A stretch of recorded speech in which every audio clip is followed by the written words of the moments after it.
Hey, sixth grade. So we only really have 1 week left of classes. For this 1 week, we're going to start to look at the last region of the world that we haven't really talked about at all. So hopefully, based on your do now, you got this right.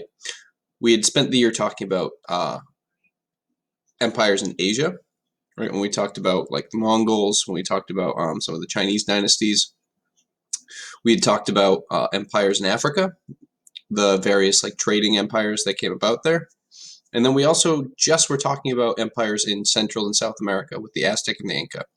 So really the last area that we haven't super touched on would be the places in Europe, right? The people of Europe. And what we're going to look at is kind of how civilizations were thriving in other places. They were like really growing and having a lot of like scientific and just like technological and like literature and just, like doing really well in a lot of different ways.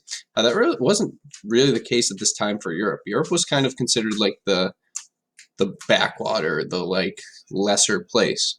Um, and so we're going to look at well why that was, as well as what happened as a result of that. So well, basically, the people in Europe recognized that like, hey, this is like a really bad situation, and what system they put in place, and then whether or not that system was effective or not, and whether it was good or not. So, as always, go through the slide. Everything is embedded in the slide. It's all in here, so you don't need to go into another document or anything like that. So, as I see Appa lingering around, oh, that's the wrong hand.